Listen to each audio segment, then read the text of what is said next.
तो आज हम एक न्यू चैप्टर में इंटर करने वाले हैं, वो है त्रिकोणमिति के कुछ अनुप्रयोग।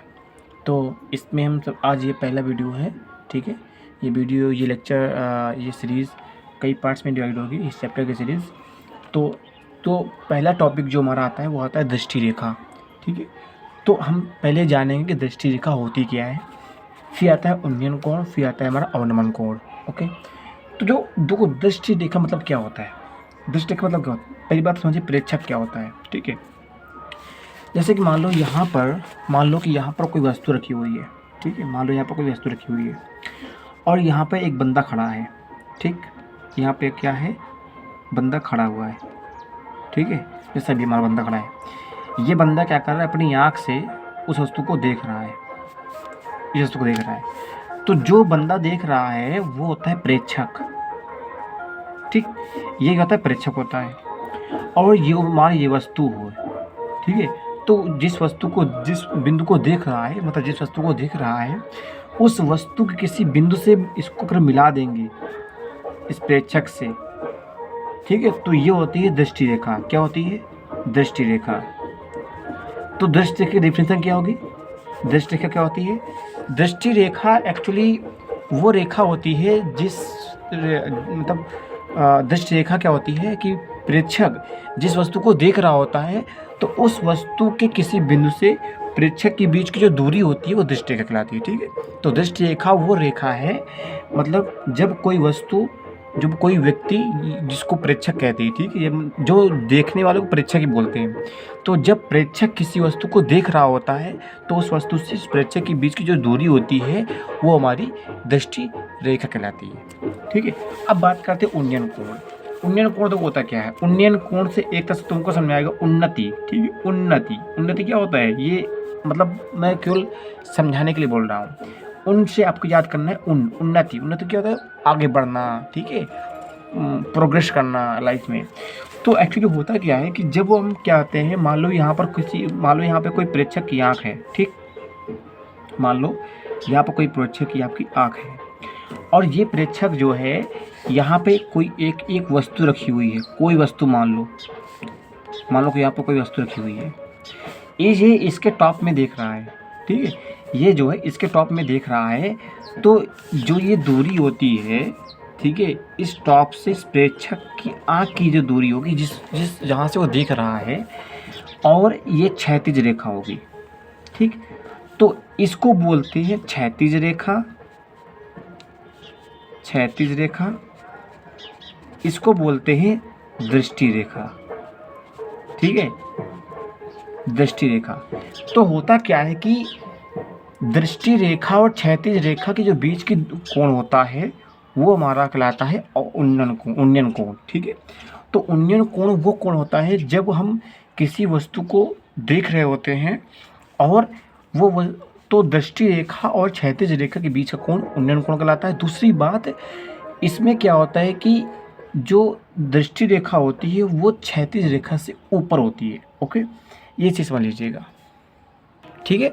तो फिर एक बार समझ लो कि प्रेक्षक और किसी वस्तु की बीच की दूरी, ठीक है, मतलब दृष्टि रेखा होती है, तो दृष्टि रेखा और क्षैतिज के बीच का कोण हमारा उन्नयन कोण कहलाता है, उस वस्तु का उन्नयन कोण कहलाता है, जबकि ये जो है क्षैतिज रेखा के ऊपर होता है, ठीक। तो ये होता है, मतलब क्या होता है, मतलब जब कोई व्यक्ति की उन्नयन कोण बनाएगा तो वो वस्तु को देखने के लिए अपने सर को उठा कर देखेगा, ठीक है। जैसे मान लो कोई ज़मीन पर खड़ा है और वो खंबे को देख रहा है, कोई ज़मीन पर खड़ा है वो छत के टॉप को देख रहा है, ठीक है। कोई ज़मीन पर खड़ा है और वो पेड़ की ऊंचाई को देख रहा है, पेड़ की सबसे ऊपर की लेयर को देख रहा है, ठीक है। कोई ज़मीन पे खड़ा है और वो किसी चिमनी के ऊपर टॉप में देख रहा है।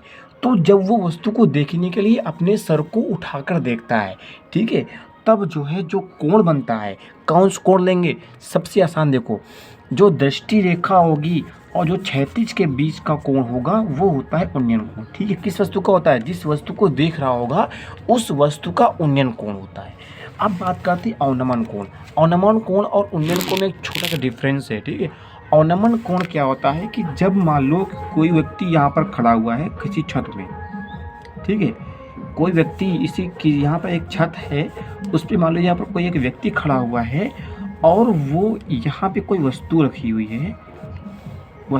है, इस वस्तु के बॉटम को देख रहा है, ठीक है, बॉटम को देख रहा है। तो अब इस वस्तु के अकॉर्डिंग जो क्षैतिज रेखा बनेगी तो यहाँ से बनेगी। तो अब भी हम क्या करेंगे कि ये हमारा दृष्टि रेखा हो गई, ये हमारी हो गई दृष्टि रेखा, ठीक है, और ये हमारी हो गई क्षैतिज रेखा। तो दृष्टि रेखा और क्षैतिज रेखा के बीच का कोण भी हमारा क्या कहलाता है, ये कोण हमारा होता है अवनमन कोण। क्या होता है? अवनमन कोण। तो अवनमन कोण क्या होता है? अवनमन कोण वो कोण कहते हैं जब हम किसी वस्तु को के बॉटम में देख रहे होते हैं, या फिर कह सकते हैं कि दृष्टि रेखा और क्षैतिज रेखा के बीच का कोण अवनमन कोण कहलाता है, जबकि यह क्षैतिज रेखा के नीचे होता है। देखो क्षैतिज जो हम बात कर रहे थे उन्नयन कोण का, तो क्षैतिज रेखा के कोण ऊपर बन रहा था, लेकिन यहाँ पर क्या हो रहा है, क्षैतिज रेखा कोण नीचे बन रहा है, ठीक है। तो ये डिफरेंस होता है। दूसरी बात क्या है, अवनमन कोण को देखने के लिए आपको अपनी गर्दन को नीचे करना होता है, ठीक है। जब से कोई छत में खड़ा है, छत में खड़ा होकर के किसी पेड़ की जड़ को देख रहा है तो नीचे करके देखेगा, ठीक है। और जब उन्नयन कोण को देखता है तो सर को उठा करके देखता है, ठीक है। तो सर को उठाना उन्नयन कोण, सर को नीचे करना अवनमन कोण, ये चीज़ आप लोगों को याद रखना है, ठीक है। ये चीज़ आपको याद रखना है क्योंकि इससे आपको क्वेश्चन लगाने में आसानी होगी, ठीक है। तो आई होप आपको ये जो अवनमन कोण क्या था, उन्नयन कोण क्या था, समझ में आया होगा, ठीक है। तो अब इससे एग्जांपल जान लीजिए कि मान लो तो फिर से देख लो उन्नयन कोण होता है। मान लो कोई ज़मीन पर खड़ा है, ज़मीन पर खड़ा होकर के चिमनी को देख रहा है, ठीक है, चिमनी को देख रहा है सर उठा करके। कोई ज़मीन पर खड़ा है, ज़मीन पर खड़े होकर के कोई ऊपर से हवाई जहाज़ निकाले, हवाई जहाज़ को देख रहा है, ठीक है, तो अपने सर को उठा कर देखेगा, ठीक है। तो वहाँ पर जो क्षैतिज रेखा होगी और क्षैतिज रेखा और उस वस्तु के बीच जो कोण बनेगा, दृष्टि रेखा के बीच जो कोण बनेगा उसको कहते हैं हमारा, वो होता है उन्नयन कोण। अब जो कोई व्यक्ति किसी छत पे खड़े होकर के नीचे किसी वस्तु को देख रहा होता है, अपने गर्दन को नीचे करके देखता है, तो वहाँ पे जो कोण बनता है वो हमारा कोण होता है अवनमन कोण, ठीक है। तो आई होप ये क्लियर हो गया होगा, ठीक है। अब चलते हैं कुछ क्वेश्चन में, देखते हैं क्या है। देखिए अब हम क्वेश्चन को देखेंगे और क्वेश्चन से जो बचा कुचा डाउट है वो सॉल्व हो जाएगा। तो पहला क्वेश्चन कह रहा है कि धरती पर एक मीनार ऊर्ध्वाधर खड़ी है। तो ऊर्ध्वाधर शब्द का मतलब क्या होता है? ऊर्ध्वाधर मतलब होता है वर्टिकल, मतलब खड़ी हुई। मान लीजिए कि कोई चिमनी खड़ी है, कोई टावर खड़ा है, ठीक है, तो वो हमेशा ऊर्ध्वाधर में होता है। और क्षैतिज क्या होता है? कोई वस्तु पड़ी है, मान लो कोई लट्ठा पड़ा हुआ है, तो वो क्षैतिज हो गया। तो क्षैतिज रेखा ऊर्ध्वाधर के क्या, मान लो कोई एक्स के तल पे है, ठीक है, ये क्षैतिज हो गया, और ये वाई पे है तो ये मान क्या हो जाएगा, ऊर्ध्वाधर हो गया, ठीक है। तो ये चीज़ समझ लीजिएगा। तो यहाँ पे कह रहा है कि धरती पर एक मीनार ऊर्ध्वाधर खड़ी है। धरती के एक बिंदु से, जो मीनार के पाद बिंदु से 15 किलोमीटर की दूर पर है, मीनार के शिखर का उन्नयन कोण 60 डिग्री है। तो मीनार की ऊंचाई ज्ञात करो। अब देखो यहाँ पर क्या क्या दिया है और क्या क्या पूछ रहा है, हम पहले देख लेते हैं। सबसे पहले यहाँ पे एक मीनार दी गई है, ठीक है, जो ऊर्ध्वाधर खड़ी हुई है। फिर कह रहा है कि एक धरती पे एक बिंदु लिया गया है जो मीनार के पाद बिंदु, मतलब क्या, मतलब जो मान लो ये मीनार है, तो मीनार का जो नीचे वाला भाग होता है जो ज़मीन से टच होता है ना, उसको बोलते हैं पाद बिंदु, ठीक है। तो वो जो है मान लो ठीक है, इसी को देख लेते हैं। मान लो ये एक मीनार है, ठीक है, ये याद रखो, ये एक मीनार है। तो कह रहा है कि धरती के एक बिंदु से, जो मीनार के पाद बिंदु से 15 किलोमीटर की दूरी पर, मान लो ये एक बिंदु है, ये एक बिंदु है जो धरती के इस बिंदु से कितनी दूरी पे है, ये दूरी है 15 किलोमीटर। मान लो इस बिंदु को हम ले रहे हैं, किस बिंदु को ले रहे हैं, ये मिडिल बिंदु को ले रहे हैं, ठीक है। फिर कह रहा है कि मीनार के शिखर का उन्नयन कोण। अब देखो इस बिंदु से मीनार का शिखर ये हो गया, तो मीनार के शिखर का उन्नयन कोण कितना, 60 अंश है। तो मान लेते हैं कि ये जो है ये 60 अंश हो गया, ठीक है, 60 अंश हो गया, 60 डिग्री हो गया। अब कह रहे हैं मीनार की ऊंचाई ज्ञात करो। तो तुमको क्या दिया गया है कि, अब देखो ये लाइन खींच लेते हैं। तो मीनार के पाद से बिंदु से किसी बिंदु लिया गया है, वो बिंदु 15 किलोमीटर की दूरी पर है, और उस बिंदु से मीनार का जो उन्नयन कोण है वो हमारा 60 अंश का हो गया। और उसके साथ ही यहाँ पर जो हमारे मीनार की ऊंचाई है वो पूछ रहा है, ठीक है। तो एक तरह से वहाँ पे एक ट्रायंगल बन गया, ये 90 डिग्री कोण हो गया। तो यहाँ पे एक वहाँ त्रिभुज बन गया, समकोण त्रिभुज, ध्यान दीजिएगा, ऐसे बन गया ना, बन गया। ये मीनार की ऊंचाई हो गई, ठीक है ना, दिख रहा है, ये मीनार की ऊंचाई हो गई। और ये तुम्हारा 15 किलोमीटर हो गया, ठीक है। तो ये तुम्हारा 60 अंश का हो गया, कोण हो गया, ठीक है। तो अब देखो यहाँ पर मान लेते हैं ये ए है, ये बी है, ये सी है, ठीक है। तो मीनार की ऊंचाई कितनी, मीनार की ऊंचाई हमारी ए सी हो गया। तो यहाँ पे तुम्हारे ए सी जो है, एक मिनट ऐसे देखो, ए सी पूछ रहा है और तुम्हारा ये आधार दिया गया है, इसको आधार मान लेते हैं 15 किलोमीटर, ठीक है। और ये कोण दिया गया है, ठीक है। तो इसको लगा के सॉल्व करेंगे, कैसे सॉल्व करके देखते हैं। तो आई होप आप लोगों को क्वेश्चन समझ में आ रहा होगा। फिर से एक बार देख लो, यहाँ पे एक मीनार थी, मीनार के पाद बिंदु मतलब नीचे वाले भाग से 15 किलोमीटर की दूरी पर एक बिंदु है। उस बिंदु से मीनार का जो उन्नयन कोण है वो 60 अंश का हो गया। तो कह रहा है मीनार की ऊंचाई याद करो। तो हमारा ये वाली दूरी दी गई है, तो ये एक तरह से इस तरह का त्रिभुज बन रहा है, समकोण त्रिभुज, जिसका आधार का मान दिया गया है और ये कोण दिया गया है। तो ऊंचाई पूछ रहा है, ठीक है, मतलब लंब पूछ रहा है। तो इसके लिए आपको क्या लगाना पड़ेगा, सबसे पहले देखो ध्यान से। तो चूंकि हम जानते हैं, हमको ये मालूम है, क्या मालूम है, हमको ये बात पता है कि, एक मिनट, तो अगर हम इस त्रिभुज ए बी सी में देखें तो अगर इसमें हम tan 60 डिग्री निकालें, तो चूँकि tan theta is equal to क्या होता है, लंब बटे आधार होता है। तो लंब यहाँ पे क्या है, लंब हो जाएगा AC, आधार क्या हो जाएगा BC। और AC का मान हमको निकालना है और BC का मान दिया गया है 15 किलोमीटर, ठीक है। तो यहाँ से अगर हम AC का मान देखेंगे, चूँकि tan 60 का मान कितना होता है, tan 60 का मान होता है, तो जो हो जाएगा tan 60 डिग्री और एक मिनट, हाँ, मल्टीप्लाई 15 किलोमीटर। चूँकि tan 60 का मान कितना होता है, tan 60 का मान होता है √3, ये आपको मान ज्ञात करने होगा। तो ये हो जाएगा √3 गुणे 15 किलोमीटर, ठीक है। तो AC बराबर हो जाएगा 15√3 किलोमीटर, ये हो जाएगा मान, ठीक है। तो AC की लंबाई कितनी हो गई, मतलब क्या है, मतलब मीनार की ऊंचाई हो गया 15√3 किलोमीटर। अब यहाँ पे 1.732 रख सकते हो, √3 का मान फिर निकाल सकते हो, तो भी आपका आंसर सही होगा। तो आई होप आपको क्वेश्चन समझ में आया होगा। फिर से एक बार देख लो, यह कह रहा था कि धरती पर एक मीनार ऊर्ध्वाधर खड़ी हुई है, ये मीनार खड़ी हुई है। मीनार के पाद बिंदु से 15 किलोमीटर की दूरी पर एक बिंदु है। उस बिंदु से मीनार का जो उन्नयन कोण 60 डिग्री हो गया। तो कह रहा मीनार को ऊंचाई याद करो। हमने इस तरह आपको डायग्राम ड्रा करना है, सॉल्व किया है, ठीक है। तो आपको क्या करना है कि इस तरह जितने सारे क्वेश्चन होते हैं आपको उसमें समझना है और डायग्राम ड्रा करना है, फिर सॉल्व करना है, ठीक है। एक क्वेश्चन और देखते हैं, फिर वीडियो को समाप्त करेंगे।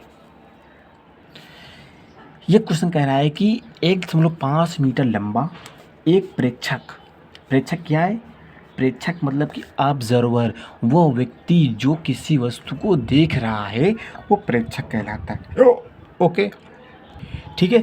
तो एक चिमनी से 28.5 मीटर की दूरी पर है।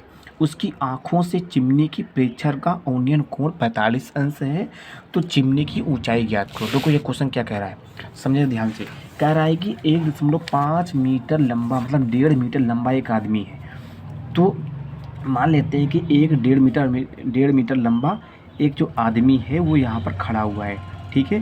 मान लेते हैं यहाँ खड़ा हुआ है और क्या है, एक प्रेक्षक, तो ये क्या, एक प्रेक्षक ये जो किसी वस्तु को क्या कर रहा है, ऐसे देख रहा है एक। तो ये क्या है, प्रेक्षक एक चिमनी से 28.5 मीटर की दूरी पर है। अब यहाँ पे कोई चिमनी है, क्या है, कोई एक चिमनी है, मान लो एक चिमनी है। तो इस चिमनी से कितनी दूरी पर है, तो कोई चिमनी का हम कोई बिंदु लेंगे तभी तो ज्ञात करेंगे। तो मान लेते हैं इस बिंदु से चिमनी के इस बिंदु से ये जो कितनी दूरी पर है, तो इस बिंदु मान लो ये है, तो ये दूरी है 28 ये जो दूरी है ये है 28.5 मीटर, ठीक है।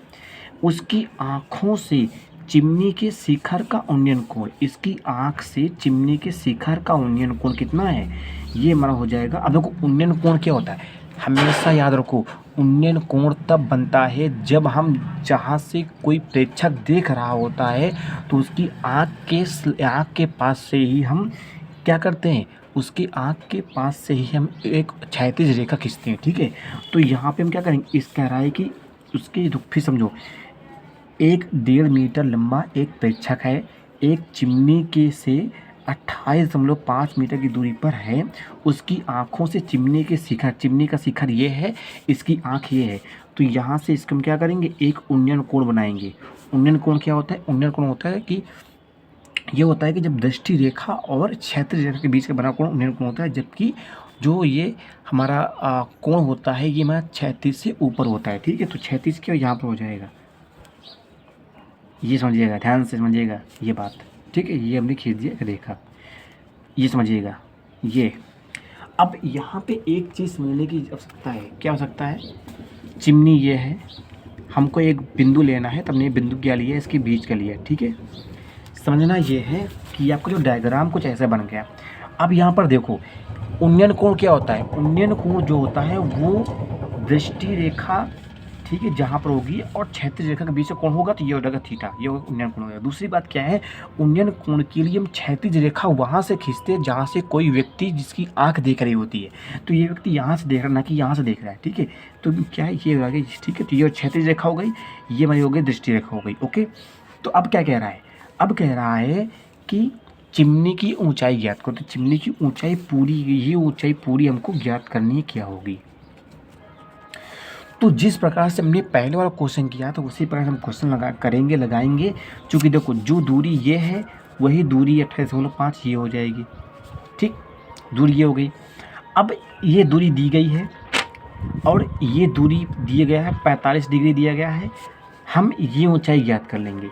अब ये जो ऊंचाई होगी, अब इस ऊंचाई में हम व्यक्ति की ऊंचाई जोड़ देंगे जो कि हमारी 1.5 मीटर है। फिर समझो ध्यान से, इससे हम क्या करेंगे, जिस प्रकार हमने पहला वाला क्वेश्चन किया था उसी प्रकार लगा करके हम चिमनी की वो ऊंचाई ज्ञात करेंगे जो ऊंचाई दृष्टि क्षैतिज रेखा के बराबर की है। इसके बाद जो व्यक्ति की लंबाई है 1.5 मीटर लंबाई, वो उसमें हम ऐड कर देंगे। ठीक है, ये बात समझ आई कि नहीं है। ठीक है, ओके। तो मान लेते हैं कि जो ये ऊंचाई है ये मान लेते हैं कि हमारी x है। कितनी है, x है। ठीक है, और मान लेते हैं कि ये हमारी y है। ठीक है, तो जो चिमनी की ऊंचाई कितनी होगी, चिमनी की जो ऊंचाई होगी वो हो जाएगी x प्लस वाई। ठीक, ज़्यादा हम कॉम्प्लिकेटेड नहीं करने वाले हैं, ये केवल हमने जो किया है वो हम केवल समझाने के लिए किया है। फिर से अगर इसको हम सही से रूप दें तो देखिए रूप कैसे कुछ ऐसे बनता है कि ये एक चिमनी है, आ रहा है, दिख रहा है ना, हाँ ठीक है दिख रहा है, ये एक चिमनी है। ठीक है, इस पे क्या है कि एक यहाँ पे कोई ऑब्जर्वर खड़ा है, ये 1.5 मीटर है। कितना है, इसकी जो ऊंचाई है कितनी है, ये ऑब्जर्वर 1.5 मीटर का है। इस बिंदु से जो इसका उन्नयन कोण है ये हमारा 45 डिग्री का है। जो ये उन्नयन कोण वहीं से होता है जहाँ से दृष्टि रेखा होती है। यहाँ पे दृष्टि रेखा है तो यहाँ से,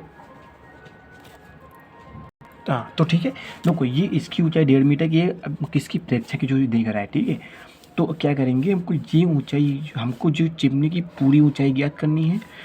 तो जो ये वाली ऊंचाई है इसको मान लेते हैं x। अब इसमें हम लगाएंगे, चूँकि देखो जो चिमनी के पास बीच जो प्रेक्षक है उसकी दूरी कितनी है, वो है 28.5 मीटर है। अब 28.5 मीटर लंबाई ये भी होगी, तो ये लंबाई दी गई है, कोण दिया गया था, हम ये दूरी निकाल लेंगे। अब इस दूरी में हम प्रेक्षक की ऊंचाई ऐड कर देंगे, तो वो ऐड करने से क्या हो जाएगा, तो यहाँ पे जो प्रेक्षक की लंबाई कितनी हो, सॉरी चिमनी की ऊंचाई कितनी होगी, मीनार की ऊंचाई। ठीक है, तो देखो चिमनी की जो ऊंचाई होगी हो जाएगी x प्लस 1.5 मीटर। x हम निकाल लेंगे। ठीक है, तो लगाते हैं A B C। ठीक है, तो यहाँ पर लिखेंगे त्रिभुज A B C में tan 45 इज इक्वल टू हो जाएगा AC अपान का BC। अब मैं एक्सप्लेन करने वाला नहीं हूँ। ठीक है, वो कई बार हमने इसको बता चुका है। ठीक है, तो देखो अब AC आपको मालूम नहीं है, BC हो जाएगा 28.5। जो दूरी ये थी यही दूरी सेम ही हो जाएगी। ठीक, तो ये हो जाएगी 28.5। अब tan 45 मान कितना होता है, ये होता है tan 45 इज इक्वल टू 1 होता है। तो यहाँ से हो जाएगा 1 बराबर AC अपान का 28.5। तो AC बराबर हो जाएगा 28.5 मीटर। ये हो गया। लो, मतलब कि जो मीनार मीनार चिमनी है, हाँ सॉरी चिमनी। तो जो चिमनी की जो ऊंचाई आएगी वो ऊंचाई आपकी हो जाएगी, ऊंचाई हो जाएगी कितनी हो जाएगी 28.5 मीटर। 28.5 मीटर तो केवल ये आई है। अब यहाँ से जो प्रेक्षक की ऊंचाई है कितनी, वो 1.5 मीटर है, स्क्वायर कर लेना है 1.5 मीटर, ठीक है। ये हो जाएगा 30 मीटर। 30 मीटर आया है, बताइए समझ में आया कि नहीं आया। आई होप आपको आया होगा, चूँकि मैंने अच्छे से एक्सप्लेन किया है, ठीक है। अगर फिर कोई दिक्कत है तो या तो तुम वीडियो को फिर से देख लेना, या तो फिर कमेंट कर देना, मैं उसको रिप्लाई कर लूँगा, बिल्कुल करूँगा, ओके।